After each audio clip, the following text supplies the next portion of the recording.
The bedroom door was half open when I came home from the grocery store. I'd been gone maybe 90 minutes, long enough to do the weekly shopping at the supermarket on Route 12, the one with the good produce section and the pharmacy where they know my name. It was a Tuesday afternoon in October.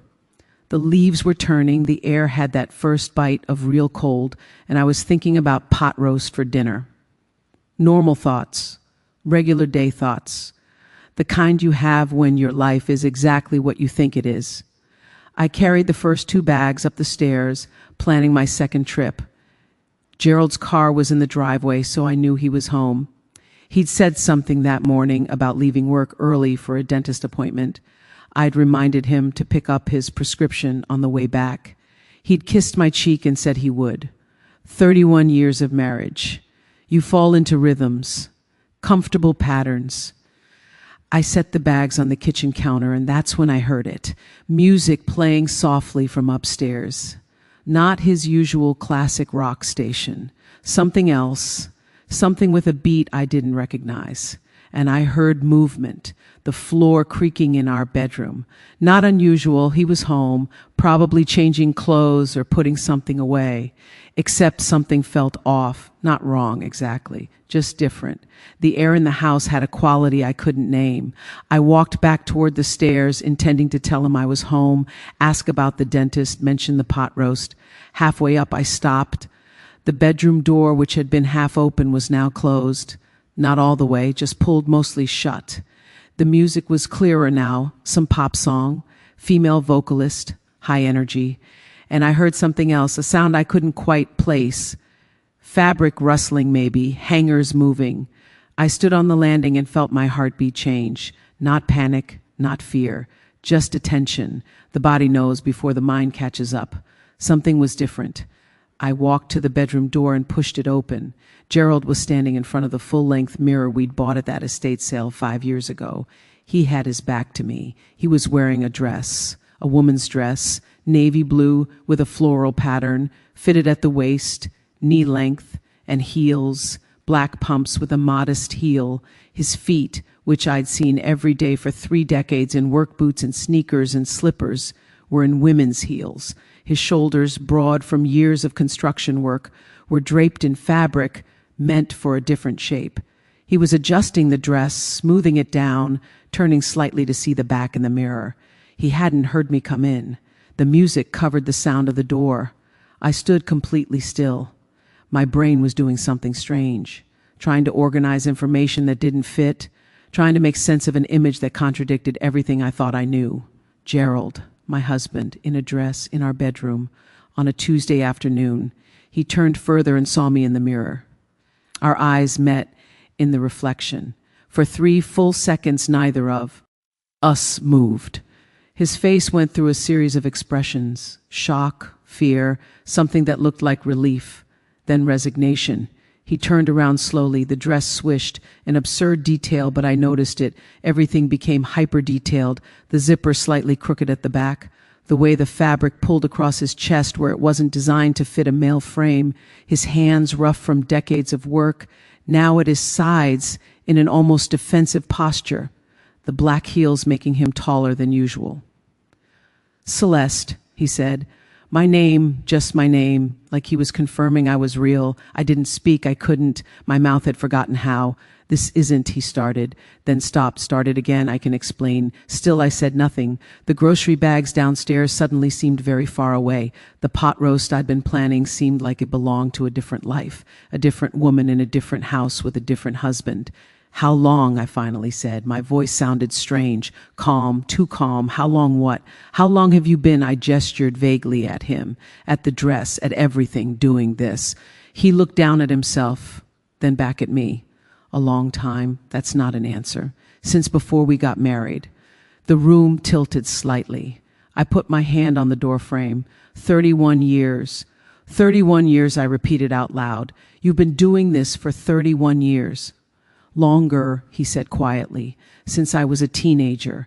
I walked into the room and sat on the edge of the bed, not because I wanted to sit, because my legs had stopped reliably holding me up. The comforter was cream-colored. We'd bought it last spring. I focused on the stitching pattern, anything to anchor myself to something concrete while my entire understanding of my life reorganized itself. "Where did you get the dress?" I asked. I don't know why that was my question, of all the things I could have asked. But that's what came out. "I bought it," he said. "And the shoes. And there are others. Others." I looked up at him. He was still standing in front of the mirror, still wearing the dress, still my husband, but also suddenly a stranger. "In the closet," he said. "In the back, behind my suits. I've had them for years, some of them anyway. I replace them when they wear out or don't fit anymore." I stood up and walked to our walk-in closet, the one we'd organized together 6 months ago when we did the spring cleaning. I'd been in this closet 1,000 times, hung up his shirts, put away his pants, retrieved his ties. I knew this space, or I thought I did. I pushed past his work shirts, his weekend flannel, his 3 good suits for weddings and funerals. In the very back corner behind a garment bag I'd assumed held his winter coat, there were more hangers. I pulled the garment bag aside. 6 dresses, maybe 7, different styles, different colors. Below them on the floor, a shoebox. I opened it, 3 pairs of women's shoes, different sizes, like he'd been figuring out what fit. I turned around.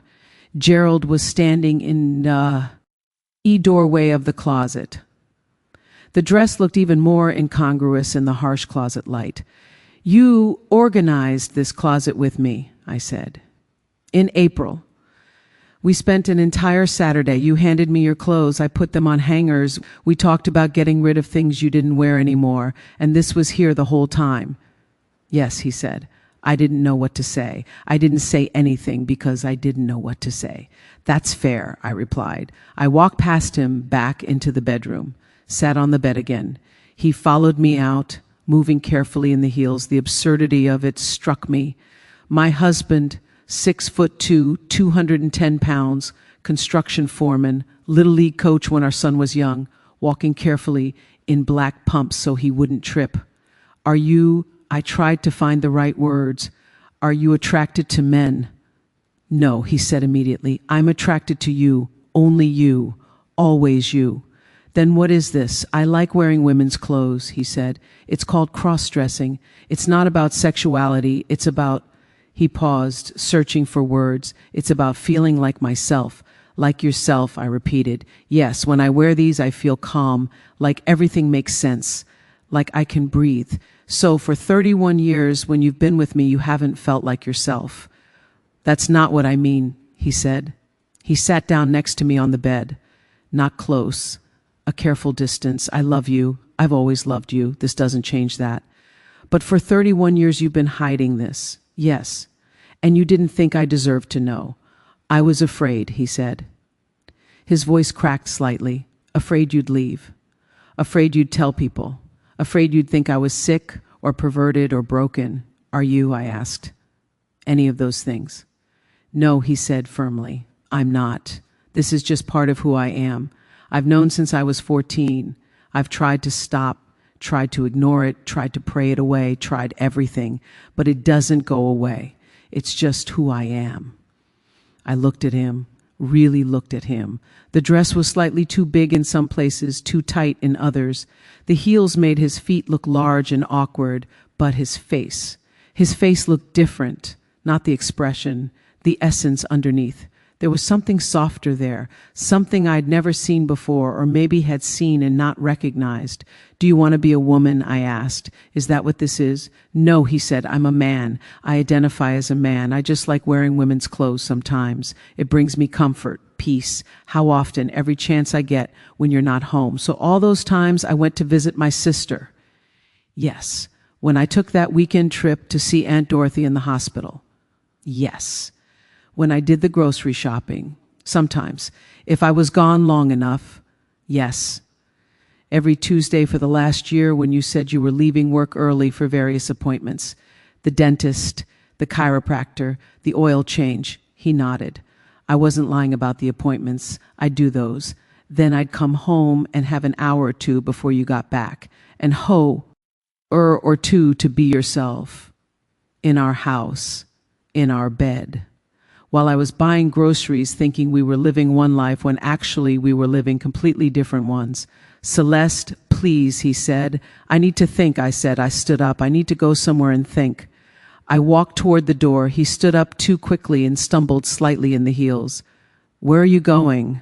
"I don't know," I said. "Away. Just away for a while." "Don't tell anyone," he said. "Please, whatever you decide, don't tell anyone." I looked back at him. He looked terrified. This man I'd known for 31 years, this man I thought I knew everything about, this stranger in a dress in our bedroom. "I won't tell anyone," I said, "but not for you, for me, because I don't even know what there is to tell yet." I walked out, down the stairs, past the grocery bags still on the counter, ice cream melting, milk getting warm, pot roast that would never get made. I grabbed my purse and keys and walked out the front door, got in my car, started driving with no destination, just away from that house, away from that bedroom, away from the mirror and the dress and the heels and 31 years of marriage that had just revealed itself to be something entirely different than I thought. Welcome to my channel where I share real-life stories every single day. If you're listening to this, please take a moment to subscribe and hit the like button. Your support means everything. Now let's continue with the story because this is just the beginning. I drove for 20 minutes before I realized I was heading toward the state park, the one with the lake and the walking trails. I'd been coming here since I was a child. It was my thinking place, my sorting place. When our son was born, premature, and we didn't know if he'd make it, I came here. When my mother died, I came here. When Gerald's company laid him off and we thought we might lose the house, I came here. Now I was here again for a different kind of crisis, the kind that doesn't announce itself with sirens or phone calls, the kind that just is. I parked in the empty lot. It was 3 p.m. on a Tuesday. No one else was here. I walked down to the water's edge and sat on the bench that overlooked the lake. The water was gray and choppy. Wind was picking up. Storm coming tonight, maybe. I sat very still and tried to think, tried to feel, but I felt nothing. Or everything. I couldn't tell which. Shock, maybe. That's what this was. Medical shock. I'd been a school nurse for 23 years before I retired. I knew shock. The body's response to trauma. The shutting down of non-essential systems to preserve core function. That's where I was. Core function only. Breathe in, breathe out, watch the water, exist. After a while, thoughts started to form, coherent thoughts, organized thoughts, nurse thoughts, clinical and detached. Fact 1, my husband likes to wear women's clothing. Fact 2, this has been happening for decades, since before we ride. Fact 3, he has hidden this from me for our entire marriage. Fact 4, I did not consent to this secret. Fact 5, I don't know what this means. For him, for me, for us. I pulled out my phone, stared at it. I could call someone. My sister, my best friend Jean. But Gerald had asked me not to tell anyone. And despite everything, some part of me still wanted to protect him. Or protect myself. I wasn't sure which. Instead, I opened the browser and typed cross-dressing. Hundreds of results. Thousands. I started reading articles, forums, support groups for wives, medical explanations, personal stories. I read for over an hour, sitting on that bench while the wind picked up and the sky darkened. I learned that cross-dressing is not the same as being transgender. I learned that many men who cross-dress are heterosexual and happily married. I learned that it's a form of expression, not a mental illness. I learned that some wives know and accept it. Some don't. Some marriages survive. Some don't. I learned that I was not alone, that thousands of women had sat exactly where I was sitting, shocked, confused, betrayed, trying to understand. But I also learned something else, something that made my stomach hurt.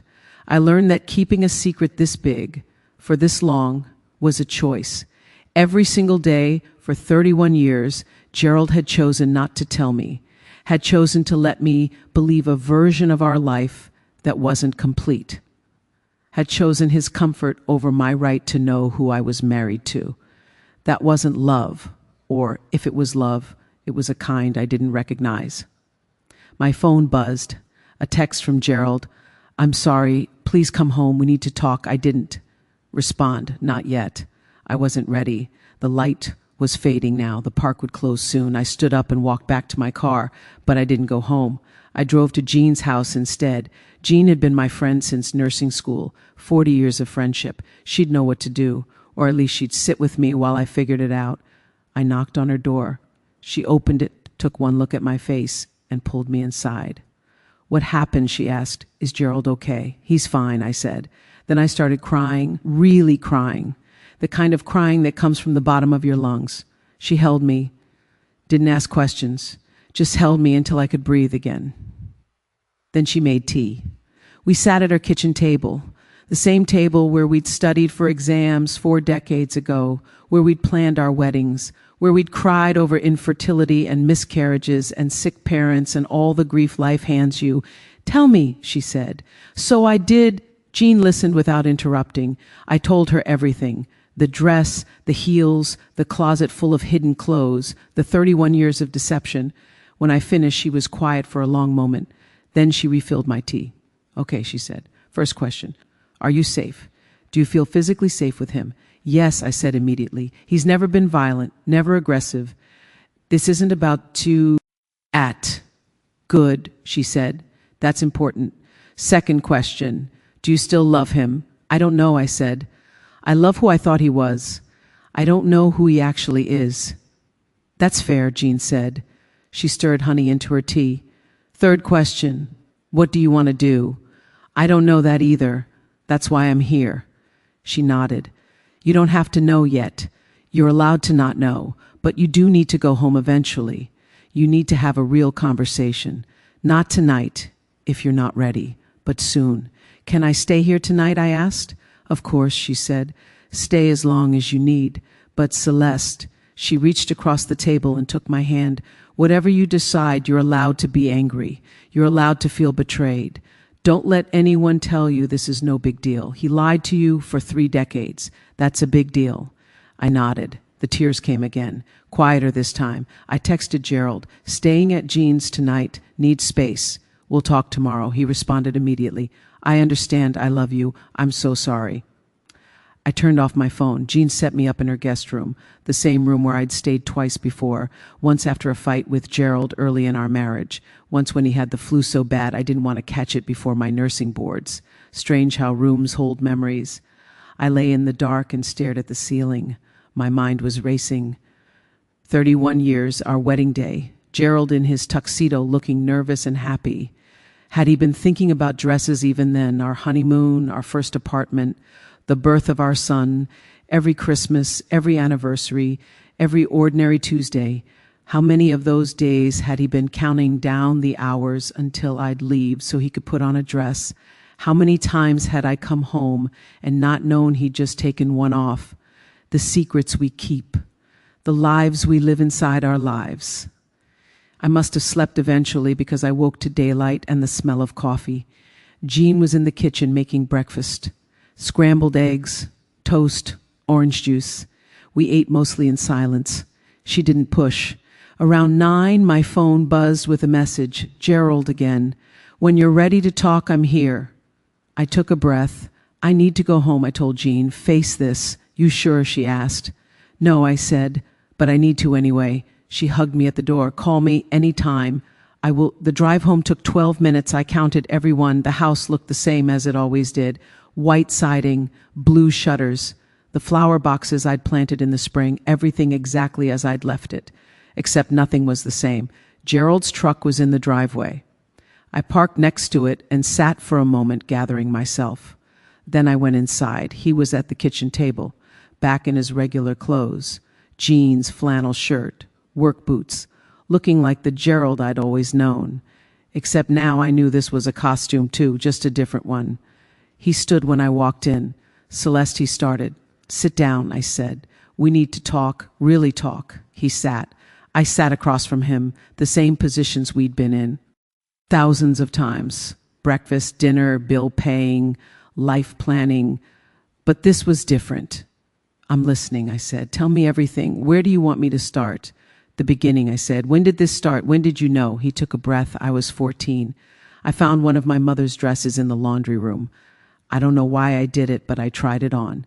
And something clicked. Something felt right. Did you tell anyone? No. I was terrified. This was 1975. You didn't talk about things like this. I thought I was the only person in the world who felt this way. I thought something was wrong with me, so you kept it secret. For 50 years. He nodded.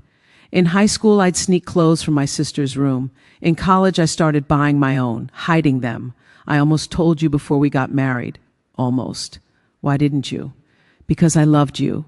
Because I thought maybe if I had a wife, a normal life, it would go away. I thought I could fix myself. But it didn't go away. No, it never went away. Do you wish you were a woman? I asked. Is that what this is about? No, he said firmly. I'm a man. I'm comfortable being a man. I just also like wearing women's clothes. It's hard to explain. It's like having two sides. Both are real. Both are me. And you never thought in 31 years that I deserved to know. I thought about it every day, he said. His voice broke. Every single day I thought about telling you. But I was afraid of exactly this, that you'd look at me different, that you'd leave, that everything would fall apart.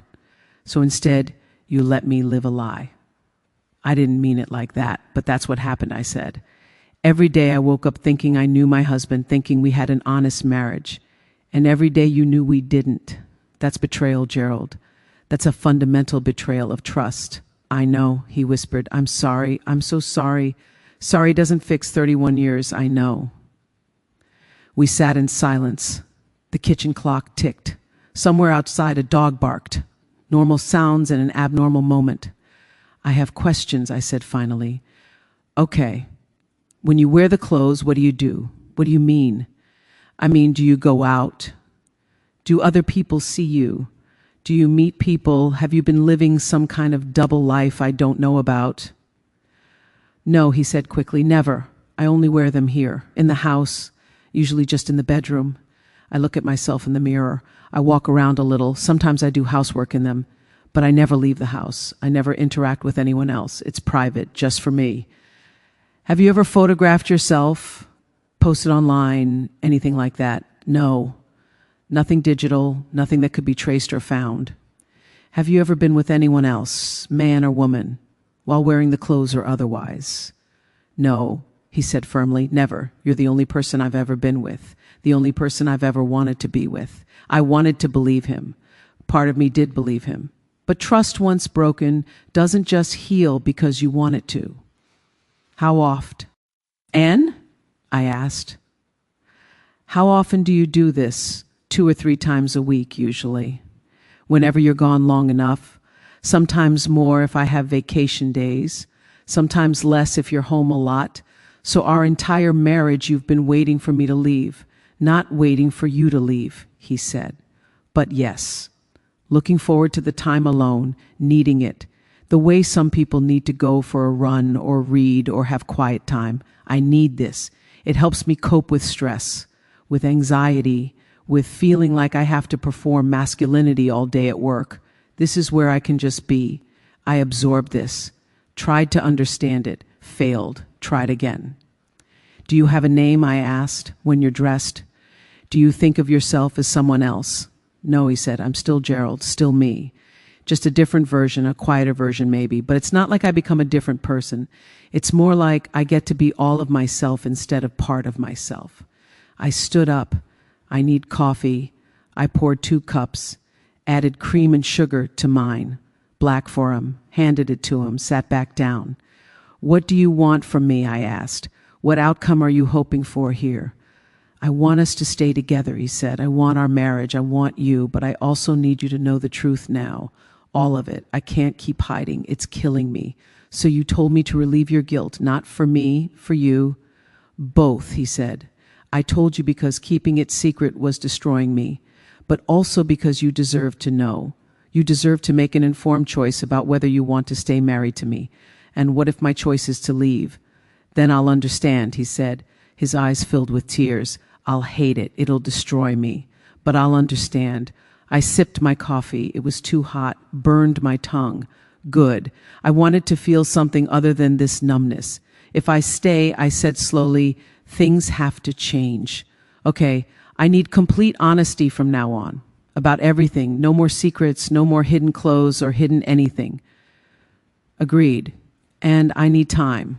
Time to process this, time to figure out how I feel, time to decide if I can live with this. How much time? I don't know. Months maybe, however long it takes. He nodded. And I need you to talk to someone, a therapist, someone who specializes in this. I need to know you understand yourself, that this isn't going to escalate into something else. I can do that, he said. There are therapists, support groups. I've researched them. I've just never had the courage to actually go. You'll go now, I said. It's not negotiable. I'll go. And one more thing, I need to meet this side of you. Really meet it. Not just see you in a dress by accident. If this is part of who you are and we're going to stay married, then I need to understand it. Not just tolerate it, understand it. He looked surprised. You want me to dress in front of you? If I'm going to accept this, I need to see it, really see it, not just the shock of walking in unexpectedly. I need to see you, all of you, the parts you've been hiding. Okay, he's ate quietly. When? Not today, I said. I'm not ready today, but soon. When I say I'm ready. Okay. We sat with our coffee. The conversation had run out of words. Everything important had been said. Now came the long part, the living with it part. I'm going to stay at Jean's for a few more days, I said. I need space to think. He looked hurt but nodded. I understand. I'll be here. When you're ready to come home, I'll be here. I stood up, gathered my purse, stopped at the door. Gerald, yes, if I find out you've lied about anything else, if there are more secrets, more surprises, I'm done. No second chances, no more conversations, just done. Do you understand? I understand, he said. There's nothing else. This is it. This is the only secret. I hope that's true, I said, for both our sakes.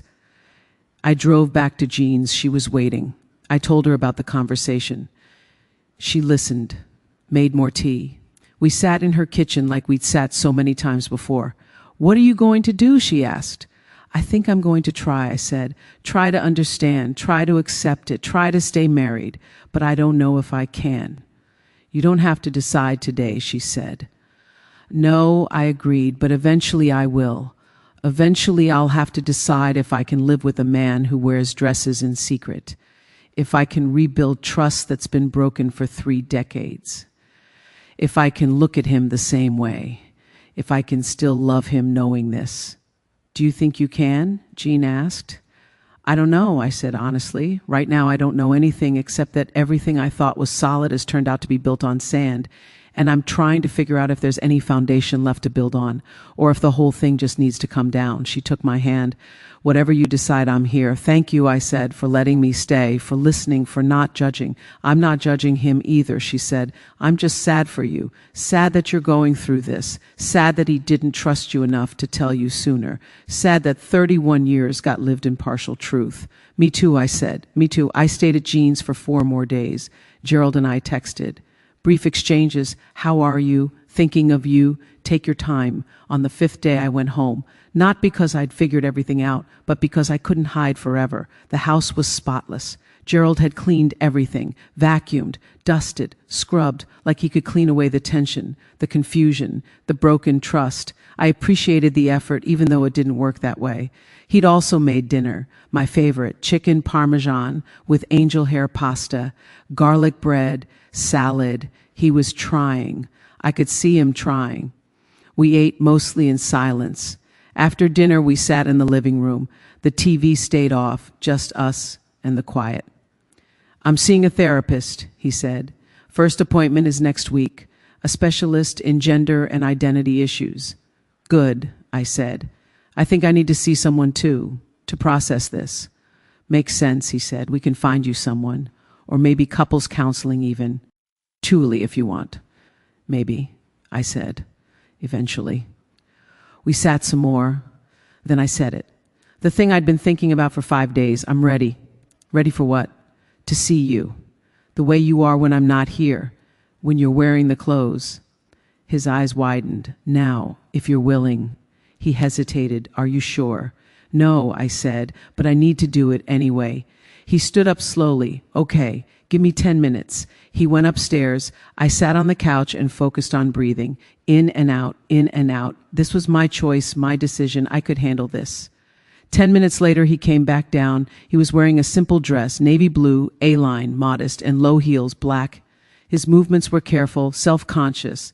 He stood at the bottom of the stairs. "This is me," he said quietly. "This is the part of me I've been hiding." I looked at him, really looked. He looked uncomfortable in his own skin, despite the clothes that supposedly made him comfortable, because I was watching, because he was vulnerable, because 31 years of hiding doesn't just evaporate. "Come sit down," I said. He sat in the armchair across from me. We looked at each other. "How do you feel?" I asked. "Right now, terrified," he said, exposed, but also relieved, like I don't have to hide anymore, at least not from you. "How do you feel?" he asked. "Confused," I said honestly, sad, angry still, but also curious. "I'm trying to understand. What do you want to know?" "Everything," I said. "Tell me what it feels like, why this matters so much, what it means to you." So he did. He talked for over an hour about the feeling of fabric, about the release of pressure, about how wearing masculine clothes all the time felt like wearing a costume that didn't quite fit, about how this wasn't sexual, wasn't about attraction, was just about comfort and expression and being able to exist in a way that felt authentic. I listened, asked questions, tried to understand. It was the most honest conversation we'd had in 3 decades. When he finished talking, we sat in silence. Then I said, "I don't know if I can do this, live with this, but I'm willing to try. If you're willing to be completely honest from now on, if you're willing to do the work in therapy, if you're willing to give me time and space and patience while I figure out how I feel, I'm willing," he said, "whatever it takes." "Okay," I said, "then we try. We try to build something real this time, not built on secrets, built on truth, even if the truth is complicated, even if it's hard, even if it's not what I expected." He nodded. "Thank you," he whispered. "Thank you for trying." "Don't thank me yet," I said. "We haven't gotten through this. We're just starting." "I know, but thank you for starting, for not just walking away." I stood up. "I'm going to bed in the guest room tonight. I'm not ready to share a bed yet." He nodded. "I understand. Good night, Celeste. Good night, Gerald." I went upstairs to the guest room, closed the door, lay down in the dark, and cried. For the marriage I thought I had, for the husband I thought I knew, for the woman I'd been yesterday who didn't know any of this. She was gone now. I was someone different, someone who knew the truth, and I had to figure out if that truth was something I could live with. The next morning I woke up in the guest room disoriented. For a moment I forgot where I was and why. Then it came back, everything, all at once. Gerald, the dress, the 31 years of secrets. I lay there staring at the ceiling and felt the weight of it settle over me again. Downstairs I could hear him moving around, making coffee probably. Our morning routine trying to assert itself despite everything being different. I got up and showered in the guest bathroom, dressed in my regular clothes, jeans and a sweater, comfortable armor for an uncomfortable day. When I went downstairs, he was at the kitchen table with 2 mugs of coffee, one in front of him, one at my usual spot. He'd remembered the cream and sugar, small gesture, but I noticed. "Morning," he said. His voice was careful, testing the temperature of the room. "Morning," I replied. I sat down and took the coffee. We drank in silence for a few minutes. Then he said, "I called in sick to work today. Thought maybe we could talk more if you want, or I can give you space, whatever you need." I considered this. Part of me wanted him gone, wanted the house to myself to think. But another part knew we needed to keep talking, keep working through this. Avoidance wouldn't fix anything. "Let's talk," I said. "Okay," he said. He looked relieved. "What do you want to know?" "I want to know about the lying," I said. "Not the dressing, the lying. How you justified it to yourself. How you looked at me every day and chose not to tell me." His face tightened. "That's the hard question, I know. That's why I'm asking it." He set his coffee down and looked at his hands. "At first it was easy to justify. We were newlyweds. I thought it would go away. I thought I just needed to give it time. Then a year passed, then 5, then 10. And the longer I waited, the harder it got to tell you. Because then I wasn't just hiding the dressing, I was hiding the fact that I'd been hiding it.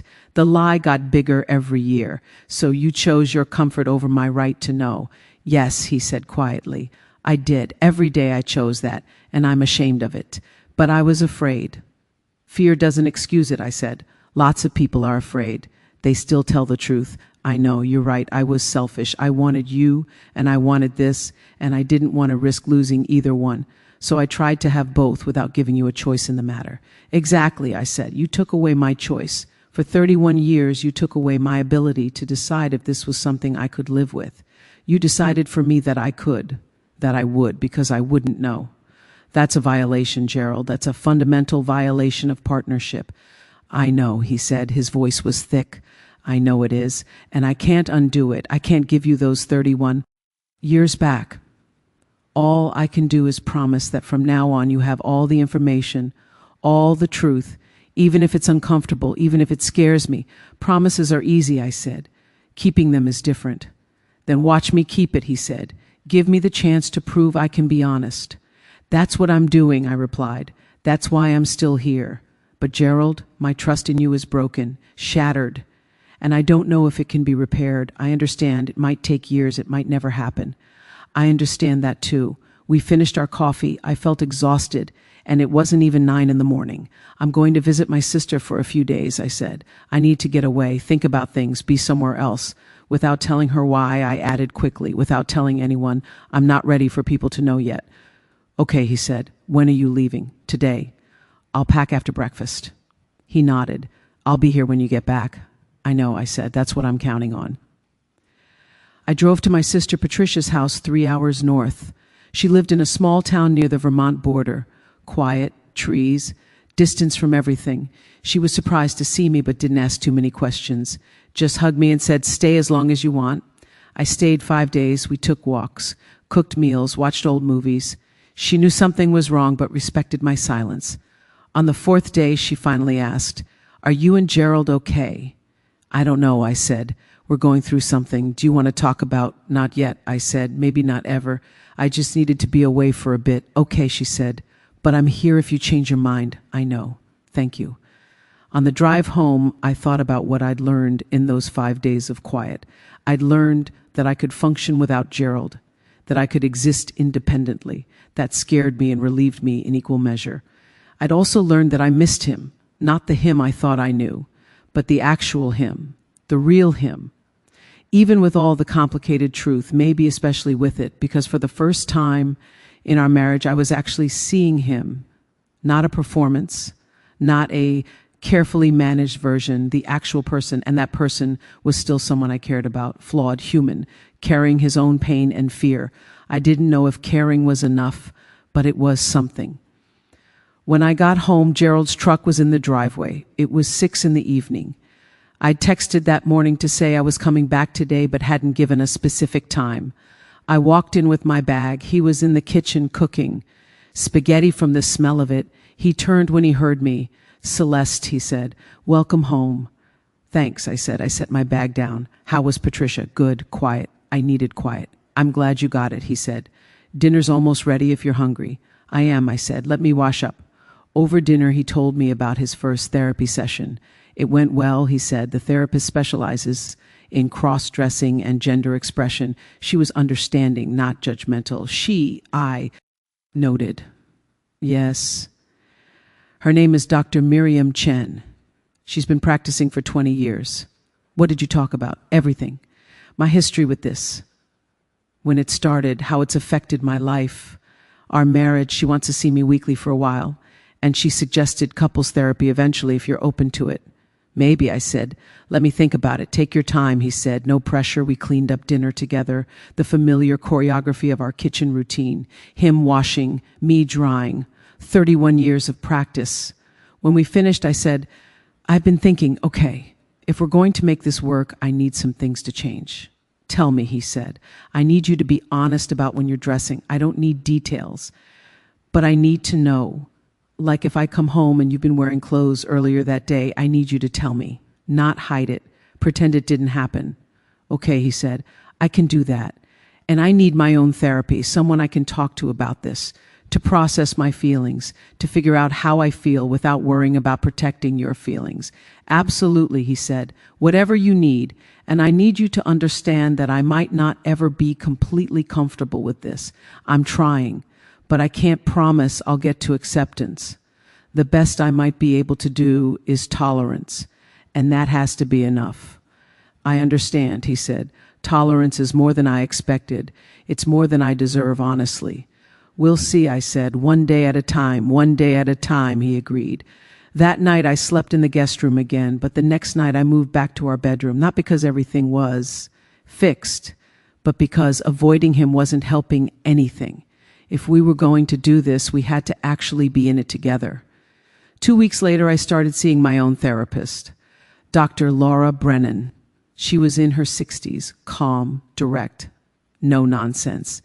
In our first session, she asked me what I wanted from therapy. I want to figure out if I can stay married to him, I said, if I can rebuild trust, if I can accept this part of him, or if it's a deal breaker I just haven't admitted yet. Those are good questions, she said. What do you think so far? I don't know, I said. Some days I think I can do this.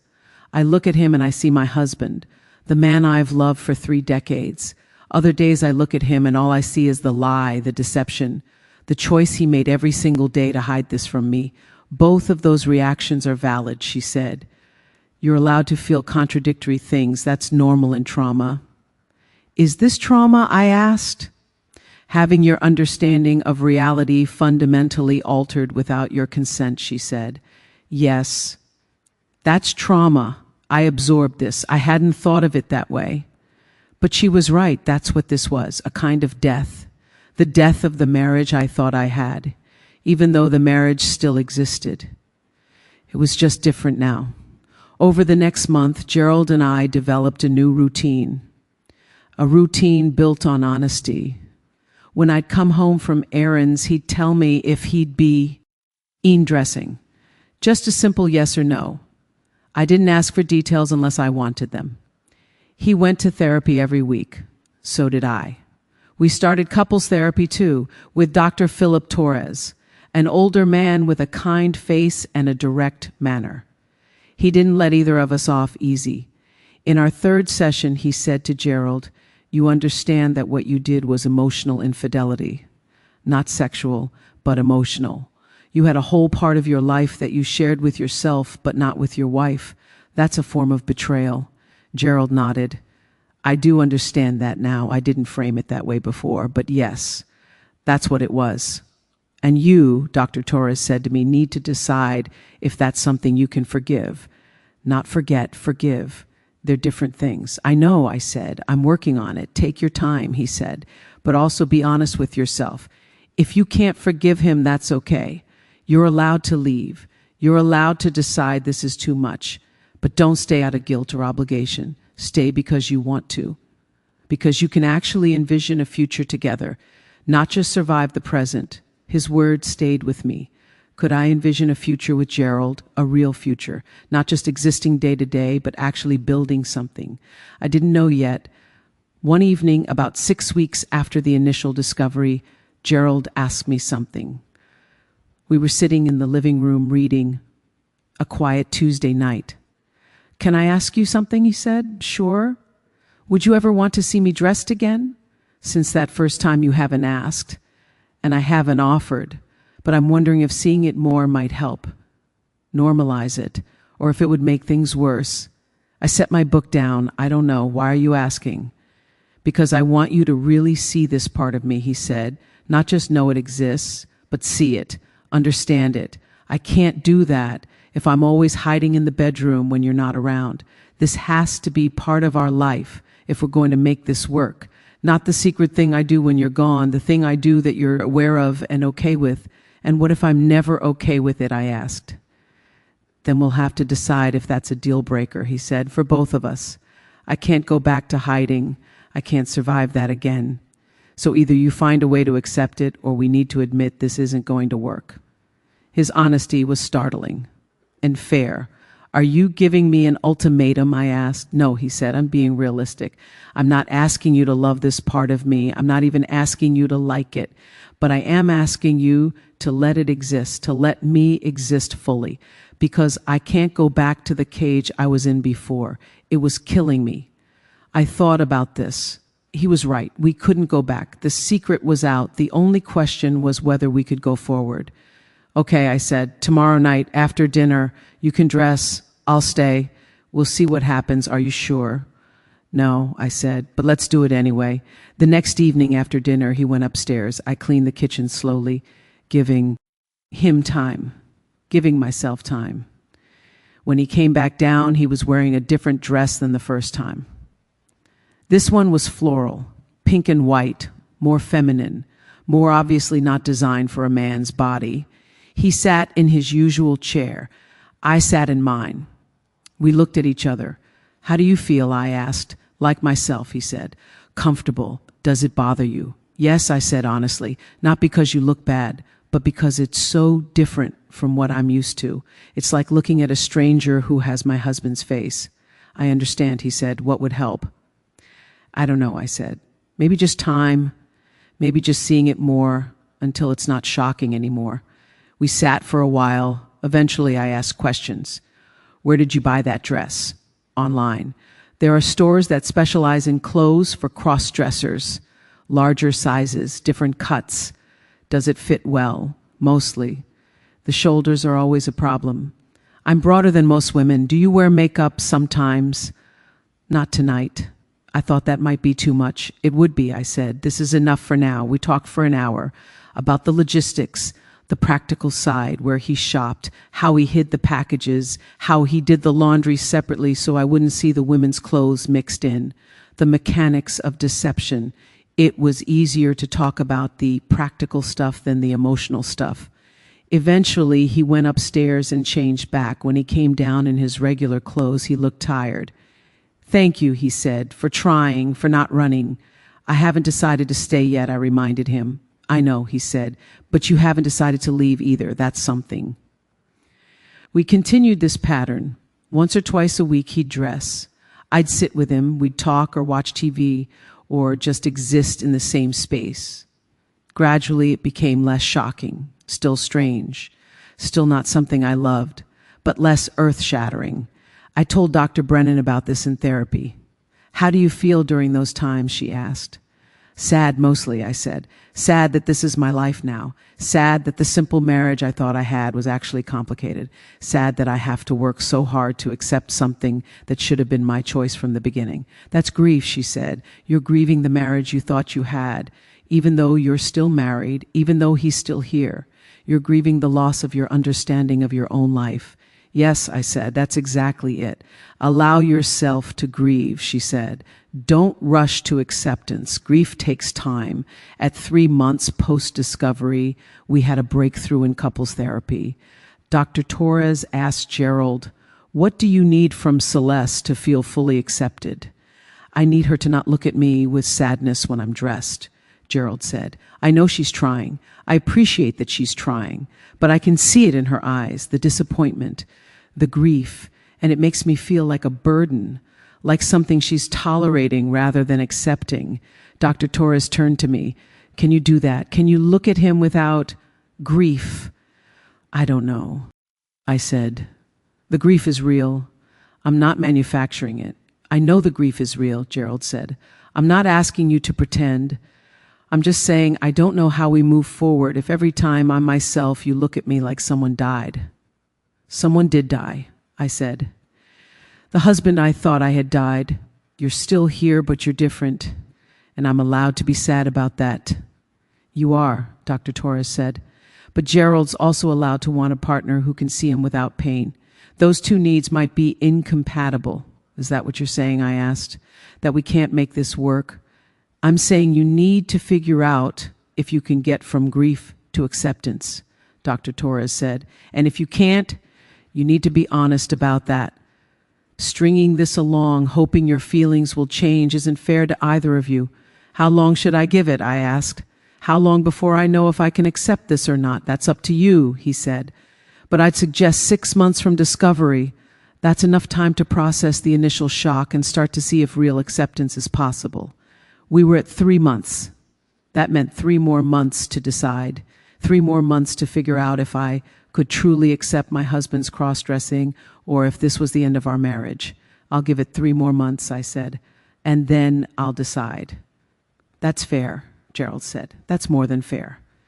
We drove home in silence, both of us thinking about the deadline, the clock that was now ticking. At home, we sat in the living room. I have a question, I said.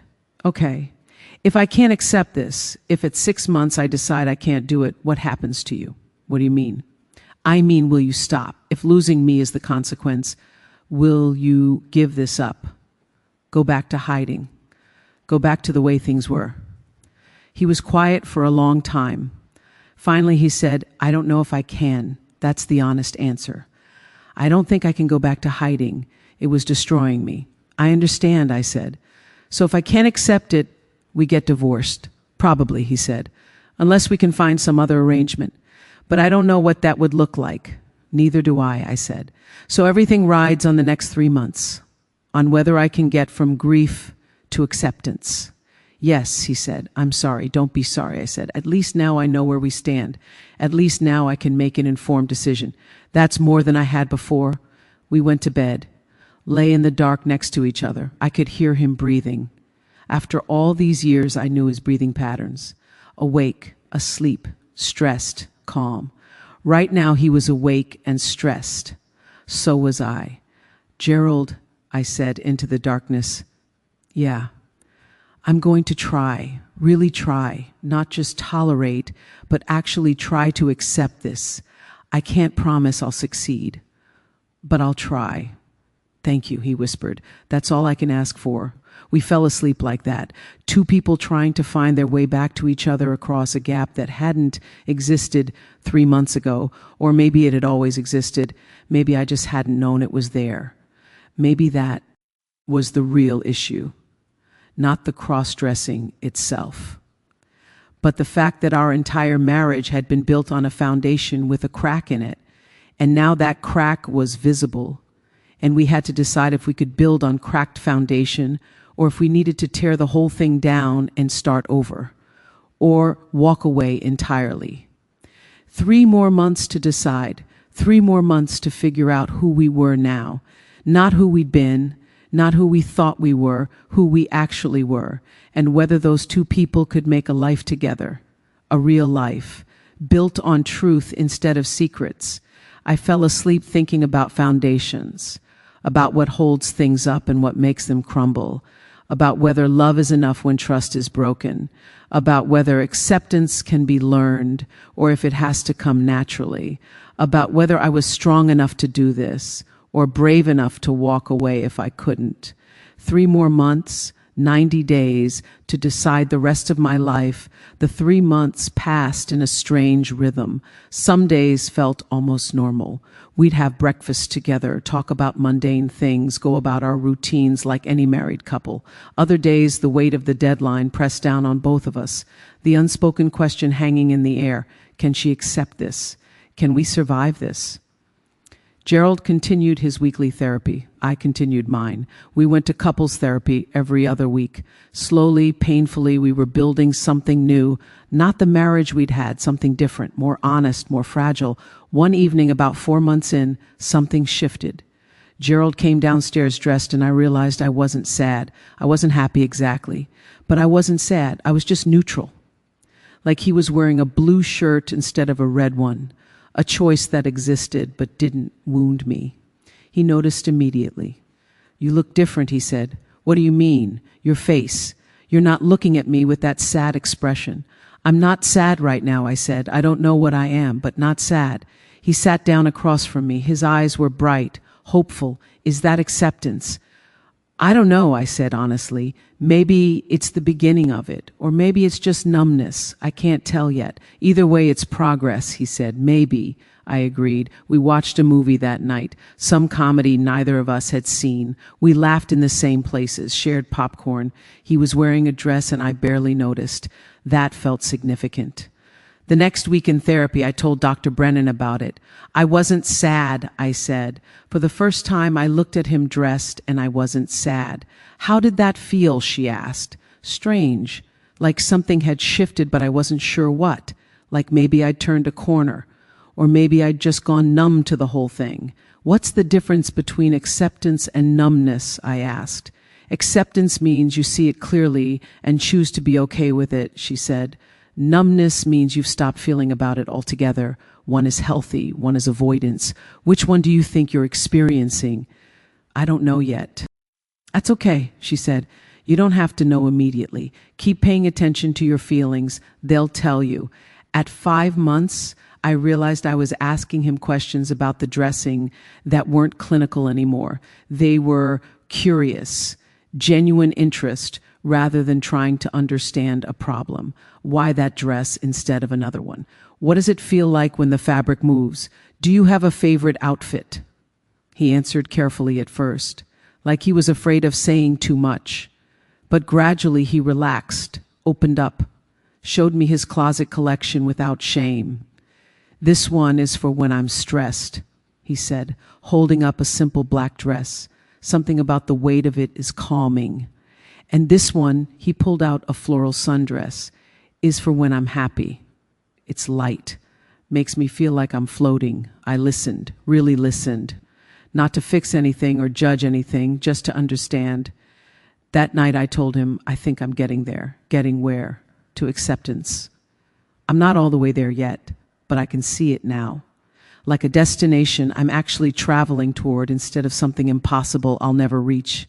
His face transformed. Really, I said, I can't promise I'll make it, but I'm closer than I was. That's enough, he said. That's more than enough. The 6-month mark came on a Tuesday, exactly 6 months from the day I'd found the dress. We both knew what day it was. Neither of us mentioned it. That evening after dinner, Gerald said, "So it's been 6 months." "Yes," I said. "Do you know," he asked, "do you know if you can do this?" I looked at him. This man I'd lived with for 31 years, this man who'd hidden himself for 3 decades, this man who was finally fully visible. "I can do this," I said. "I can accept this part of you. I'm not always going to love it. Some days I might still be sad about it, but I can live with it. I can stay married to you." He started crying, relief pouring out of him. "Thank you," he said. "Thank you for trying, for not giving up. Thank you for finally being honest," I said, even though it was 31 years late, even though it broke my heart. "Thank you for trusting me with the truth." We held each other, both of us crying, both of us grieving and celebrating at the same time, grieving what we'd lost, celebrating what we'd found. "But I have conditions," I said when we pulled apart. "Okay, complete honesty from now on about everything, not just the dressing, everything. I can do that, and you need to keep going to therapy. This isn't something you stop working on just because I've accepted it. You need to understand yourself. Keep growing." Agreed. "And I need you to understand that some days I'm going to struggle. Some days I'm going to look at you in a dress and feel sad again. And you need to be okay with that, with the fact that my acceptance isn't perfect. It's just real. I can be okay with that," he said. "As long as you're trying, that's all I need. And one more thing." "What?" "I need you to meet other people who do this. Go to a support group. Connect with other cross-dressers. I can't be your only source of acceptance. You need community. A therapist and a wife aren't enough." He nodded slowly. "There's a group that meets monthly. In the city. I've been too afraid to go." "You'll go now," I said. "It's not negotiable." "Okay," he said, "I'll go." We sat on the couch together. The TV stayed off. We just sat. "Are we going to be okay?" he asked. "I think so," I said. "Not the same, not the way we were, but okay in a new way, a more honest way." He took my hand. "I'm sorry I didn't tell you sooner. I know. I'm sorry I took your choice away for so many years. I know. We can't change the past." "No," I agreed. "But we can change what we do with it now. We can build something real from here, something that's not based on hiding or pretending, something based on actually knowing each other." "I want that," he said. "Me too." Over the next months, we rebuilt, slowly, piece by piece. Gerald went to his first support group meeting, came home transformed. "There are dozens of us," he said, "guys from all walks of life, all ages. Some of their wives know, some don't, but we all understand each other. It's the first time I've ever talked to someone else who gets it." "I'm glad," I said. "You need that." He started going every month, made friends, brought home stories about other people's journeys, their struggles and successes. It helped him, which helped us. I told Jean the truth. 6 months after the initial discovery, I called her and said, I need to tell you something. I told her everything. She was quiet for a long time. Then she said, how are you?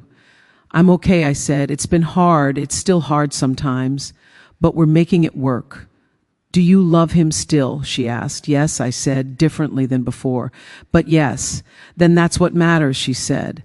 Not what he wears, whether you love him and whether he's honest with you. Everything else is just details. I appreciated her perspective. I didn't tell many other people. My sister Patricia eventually, one close friend from nursing school. People I trusted absolutely. Most people didn't need to know. It was our private business, our private journey.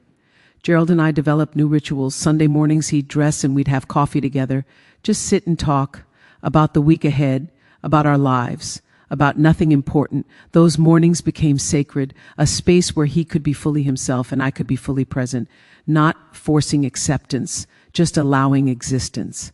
One Sunday he said, do you ever regret staying? Honestly, I said, sometimes I think about what life would be like if I'd left, if I'd walked away and started over. Simpler probably, but I don't know if simpler would have been better, because staying meant choosing honesty, choosing growth, choosing the hard work of actually knowing someone fully instead of loving a comfortable illusion.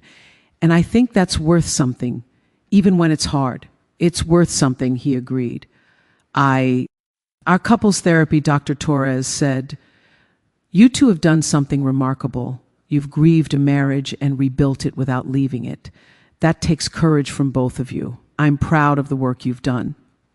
Are we done, I asked, with therapy? That's up to you, he said.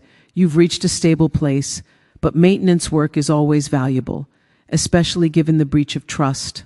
I'd recommend checking in every few months, just to keep the lines of communication open. We agreed to quarterly sessions, enough to stay accountable, but not so much that we lived in therapy forever. At 8 months post-discovery, I realized I'd stopped counting, stopped marking time from the moment I found the dress.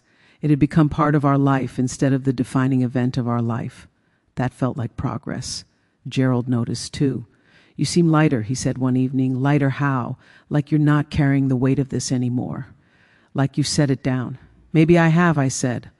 Or maybe I've just learned how to carry it better. Either way works, he smiled. On our 32nd wedding anniversary, we went to dinner at the restaurant where he'd proposed. We'd gone every year. This year felt different, heavier and lighter at the same time. 32 years, Gerald said, raising his glass. 31 built on secrets, 1 built on truth. Here's to many more of the second kind. I raised my glass. To honesty, I said, even when it's painful, even when it costs us the comfortable lives we've been living. To honesty. We ate slowly, talked about the past year, the hardest year of our marriage, the most honest year of our marriage, both things true at the same time. Would you have told me eventually, I asked, if I hadn't found the dress? Would you have ever worked up the courage? He thought about this. Honest answer, he said. I don't know. I wanted to. Every day I wanted to. But I don't know if I would have. The fear was so big. I'm sorry you had to find out that way, instead of me choosing to tell you. Me too, I said. But at least I found out. At least we're here now. At least we have the chance to build something real. Even if we didn't get to choose how we got here. We drove home in comfortable silence. Inside the house felt different than it had 8 months ago. Less heavy, more honest. The secrets were gone. The lies were gone. What remained was just us, imperfect, complicated, real. That night, as we got ready for bed, Gerald said, thank you. For what? For staying, for trying, for loving me even when it was hard, even when you didn't want to, even when it would have been easier to leave. You're welcome, I said. But I didn't do it just for you. I did it for me too, because I wanted to know if I was strong enough, if I was brave enough, if I could choose growth over comfort. And now I know I can. That matters. We lay in bed in the dark, both of us awake, both of us thinking. I love you, he said. I love you too, I replied, and I meant it. Not the way I'd meant it before. N-O-T, the innocent, uncomplicated love of someone who doesn't know everything. But the complicated, hard-won love of someone who knows the worst and chooses to stay anyway. That kind of love was heavier, but it was real, and after 31 years of illusion, real was what mattered. I fell asleep thinking about foundations, about how sometimes you have to tear down what you built on sand and rebuild on rock, about how painful that process is, how slow, how necessary. Our marriage had been rebuilt, not the same as before, stronger in some ways, more fragile in others, but honest, finally completely honest. And that honesty was the foundation everything else would rest on. Not secrets, not comfort, truth, even when truth was complicated, even when it required acceptance of things you never expected to accept, even when it meant grieving the life you thought you had while building the life you actually have. In the morning, I woke to sunlight and Gerald already awake beside me. "Morning," he said. "Morning," I replied. He was wearing his regular clothes, planning to dress later maybe, or not. It didn't matter. Whatever he chose, I could handle now. We got up, made coffee, started the day. Two people who knew each other fully now, all the hidden parts finally visible, all the secrets finally told. It wasn't a fairy tale ending. Real life never is. But it was our ending, or our beginning, depending on how you looked at it. An ending of illusion, a beginning of truth, both painful, both necessary, both leading us somewhere we hadn't planned to go but needed to be. I stood at the kitchen window with my coffee and watched the morning.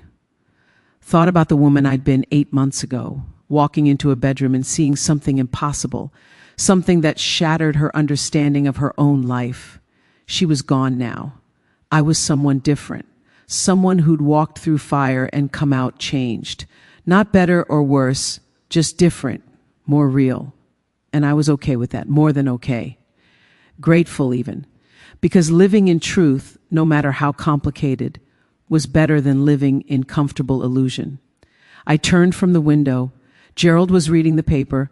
Normal morning, normal routine, except nothing was normal anymore. Everything was real instead. And real was better. Hard, but better. I'll take real any day, I thought. Any day over easy lies. Any day over comfortable ignorance. Any day. Gerald looked up and smiled. I smiled back. We were going to be okay, not the way we'd been, but okay in a new way, a true way. And that was enough, more than enough. That was everything